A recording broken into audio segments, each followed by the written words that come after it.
Hi everyone, this is Grandmaster Eugene Perelshteyn, and together with chesslecture.com, I'd like to welcome you to today's video. Now today, all of the d4 players will be happy because once and for all, I will show you how to kill, or proper word rather, how to squeeze the Snake Benoni. If you've never heard of this opening before, it happens after d4, knight f6, c4, c5.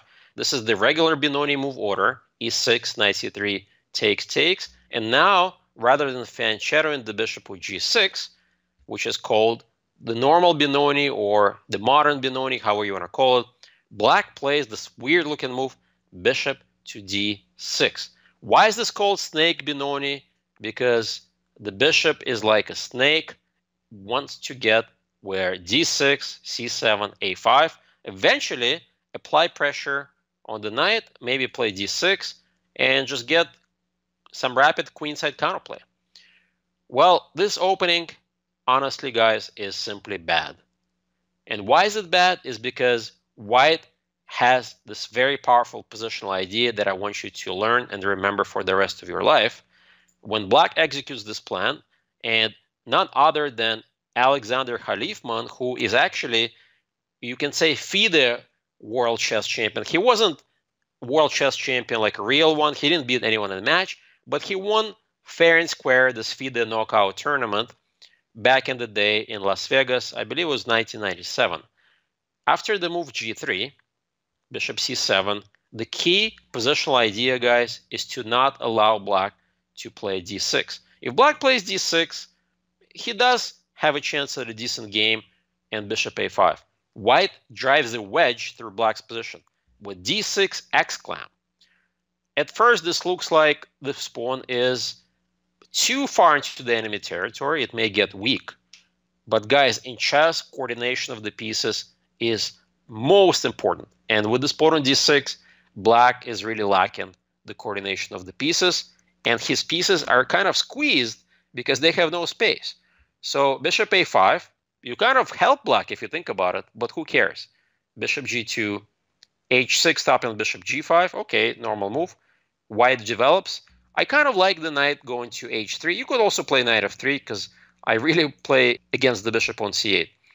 Castles, castles. Now the big question is, why on earth did black play this opening? Because these guys, especially the bishop, are not quite happy. Well, let's see what happens next. Bishop takes c3. Sooner or later, that was the plan. And knight c6. White plays for e4. So the goal here is very simple. We have already monster pawn there. We want to connect our beautiful pawn chain and continue squeezing the Snake Benoni like a python. Even though python is also a snake, but here it's actually black who is getting squeezed. Queen a5, simply queen c2, protecting the pawn. Rook e8. Okay, black's bishop on c8 is terrible, so white continues with his strategy. Simple, direct, straightforward chess. And e5, knight h7. So what do we have here? Black can say, haha, I've got my b5 pawn on the Benoni, but at what cost? Look at this massive pawn chain. Now, usually things are not going very good if you allow your opponent this beautiful pawn chain. On top of it, white still maintains the beautiful bishop on g2. The bishop on c1 does not have much future at the moment, but when the position opens up, and surely it may, that bishop may play a vital role. So let's see how white should continue playing the structure. Bishop e3, simple development. Bishop a6. So the idea is inviting white to take the pawn. Okay, white says, I'm going to take first and take the pawn. Free pawns are always nice. Of course, white had to give up the bishop, but in the meantime, I think I really like the strategy. Now this b pawn is not going to go anywhere because that knight is gone. And the game now turns into more technical stage. Opposite color bishop position, right? We may even get opposite color bishop endgame. How to win these kind of positions? Well, the key, guys, is to think in terms of plans. And let me show you how Khalifman plays this out. So first, black tries to blockade This is a very important concept that you've probably already learned from my previous videos. Blockade the protected passers. Knight f2, bishop c8, knight e4. So white's really trying to get the knight to c5, if you guys pay attention. Bishop h3, rook e1, knight d7. Here comes the knight, but who cares? Queen f2 maintains the nice dark square control. Knight takes c5 would be a really bad decision, guys, because you're inviting your opponent knight on a beautiful square, and black loses the blockade. So queen a4 is what black played in the game. Bishop b4. Again, he wants to trade this monster blockader with knight c5. a5, knight c5, tempo on the queen, takes, bishop takes, and after queen c4, white says, endgame, please.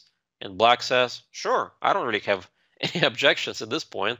All I'm trying to is fight for equality in an opposite color bishop endgame. So after bishop takes d4, black plays a4 and says, you know what? We actually may get a fortress out of this. If you think about it, guys, the queen side is completely blockaded. The pawn on d6, as a matter of fact, all of these pawns are blockaded in a way. Not really blockaded, but you understand what I'm trying to say. Controlled, rather, by the bishop on h3. And the question is, how on earth can white break through? You have all the time in the world, right? Black doesn't really have any active plans, but you have to come up with a plan. And this is where thinking in terms of patterns or schematic thinking really helps. Making random moves by white, you're not going to achieve your goal. You have to have a very concrete plan. And first things first, you have to improve your pieces and bring the king to the center of the board. So let's see what happens next. Rook d1, logical move. Rook e to b8. Maybe black wants to play b4, but bishop c5 is a beautiful idea, simply stopping any counterplay. You don't even want to think about b4. Rook b7, controlling d7 square. And here comes the king. King in the endgame is an extremely important piece. All right, let's see what happens. Rook d7, here comes the king. King f8, c4. Here comes the concept. c4. If you saw c4 in some of your calculations, you are a strong player. White is trying to open up a second front. The second front could be on the queen side or on the king side. And let's see what happens next. Bishop e6, takes, a3, fixing the pawns, very important. Rook c1. So now, because this rook is terrible, white's plan is to win the open file. With an open file, white will be able to penetrate to either c8 or c7, but still it's not going to be easy to convert because, right, black does not have any obvious weaknesses. But king e8 enables white to execute yet another cool idea. So I want you to, guys, think a little bit outside the box. Don't just focus on the c file. What else can white try to do here? So if you need more time, go ahead and pause the video. And have you heard of this concept in the endgame called the principle of two weaknesses? I have mentioned it multiple times, and I hope you have heard this term. Clearly, we have a protected passer, potential breakthrough in the C file, but ideally, if we can open up one more file or start pushing these pawns, that may happen, that will give us an even extra edge. Now, unfortunately, king e4 or king f3 is not easy, right, to try to push the pawns. King e4 is met by g6, king f3 is met by h5. But we use tactics. g4 exclam. If you saw that move, give yourself a pat on the back, because if bishop takes g4, we have created the final open file on the king side, and we're going to be able to convert relatively easily. So g6, black says, you know what? I'm not interested in any file opening today. h3, white is not in a hurry. Eventually, white is going to prepare the f5 push. Rook b7, no big deal. King e4. And here, guys, already it's close to that time where black may start throwing the towel. f5 is virtually unstoppable. Well, the rest does not really need much commentary. King d7, f5. Why not? Takes, bishop c4. So now be careful. The bishop on c5 is under attack. But bishop b4 is simple enough. So guess what? The plan is to invade on the G file, and eventually black's pawns will start falling apart. The coordination of the rooks is going to be ruined. So rook b8 trying to fight for that file. Rook g1, bishop b3 says, all right, let's trade all the rooks off somehow, although one pair of rooks you may trade, but not all the rooks.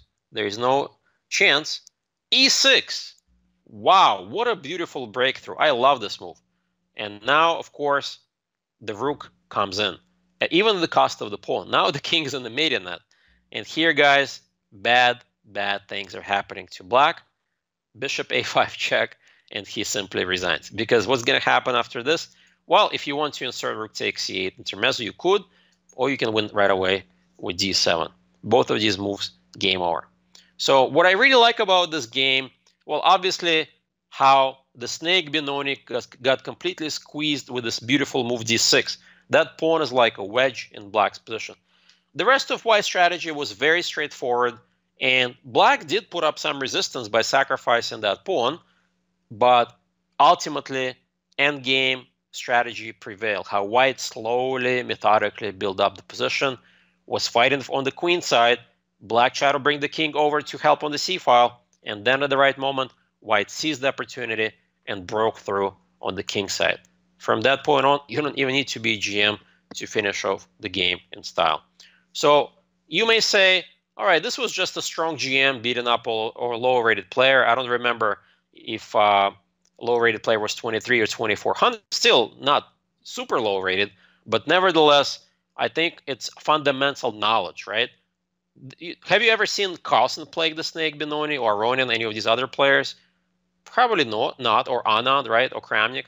There's a reason why bad openings are bad openings. If you know how to punish them, doesn't matter what your rating is, 2600 or 1900, right? The key is understanding the ideas, the plans, and the opening and the middle game.